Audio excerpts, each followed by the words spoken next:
What if a prayer was answered before you had even finished speaking?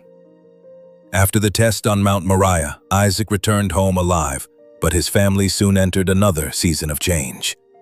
Sarah died, and the son of promise carried the quiet weight of losing his mother. Abraham was now very old. He had seen God keep impossible promises, but one important part of the future was still unresolved. Isaac needed a wife who would share the covenant journey and help carry the family story forward. Genesis chapter 24 tells us that Abraham called his most trusted servant and gave him a serious mission.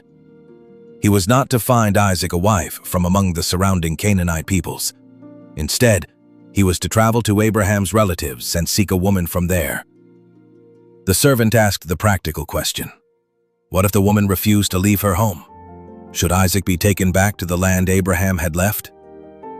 Abraham answered firmly, Isaac must not be taken back. The God who had called Abraham from his father's house would guide the servant. If the woman would not come willingly, the servant would be released from his oath. So the servant prepared for the journey. He took 10 of Abraham's camels along with valuable gifts and traveled far toward the region where Abraham's relatives lived. By the time he reached a well outside the city, evening was approaching, the hour when women came to draw water. The servant made the camels kneel, and then he prayed. He asked God for a clear sign. When he requested a drink, the right woman would not only give him water, she would also offer to draw water for his camels. It was a humble prayer, but it asked for more than coincidence. The sign would reveal hospitality, generosity, and a willingness to serve when no reward had been promised. Before he had finished praying, a young woman named Rebekah approached with a water jar on her shoulder. The servant hurried to meet her and asked for a little water. Rebekah lowered her jar and gave him a drink. Then, without being asked, she offered to draw water for the camels until they had finished. 10 thirsty camels could require a great deal of work. Rebekah returned to the well again and again, filling the trough while the traveler watched in silence. He was not simply admiring her effort. He was wondering whether God had already answered the prayer he had barely completed.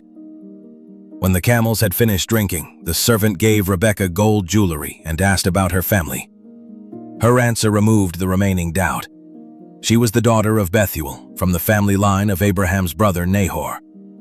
She also told him there was room to stay and plenty of straw and feed for the camels.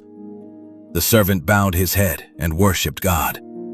The long road had not ended in confusion. He believed the Lord had led him directly to Abraham's family. Rebekah ran home and told them what had happened. Her brother Laban saw the jewelry, heard her account, and hurried to invite the traveler inside. Food was placed before the servant, but he would not eat until he had explained his mission. He told them about Abraham, about Isaac, about the oath, and about the prayer at the well. Then he described how Rebekah had arrived before the prayer was finished and had done exactly what he had asked God to reveal. Bethuel and Laban recognized that the matter had come from the Lord. They agreed that Rebekah could go and become Isaac's wife. The servant worshipped again and presented gifts to Rebekah and her family. But the next morning, her family wanted her departure delayed. The servant asked not to be held back, so they called Rebekah and placed the decision before her. "Will you go with this man?" they asked. Rebekah answered, "I will go." Those 3 words are essential to the story. Rebekah was not carried away without a voice. She heard the question, made the choice, and stepped toward an unfamiliar future with courage. Her family blessed her, and Rebekah left with her nurse, her attendants, and Abraham's servant. The camels that had received her kindness now carried her toward the life that kindness had helped reveal. Meanwhile, Isaac was living in the Negev. One evening, he went out into the field to meditate.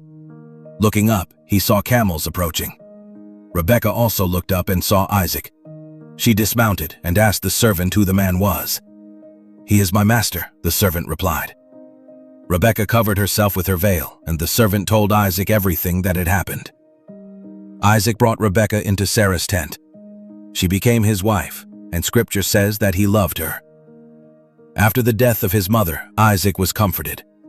This was more than a meeting beside a well. It was a story of a servant who prayed and acted faithfully. a woman whose generosity revealed her character, and a grieving man whose future opened again. God's guidance does not always arrive as a voice from the sky. Sometimes it unfolds through prayer, wise action, unexpected timing, and the character people reveal in ordinary moments. The servant prayed. Rebekah served. Then, when the choice became hers, she said, "I will go." And through that courageous answer, the promise moved into a new generation. But the family story would soon face another struggle. Two brothers would begin wrestling with each other before they were even born.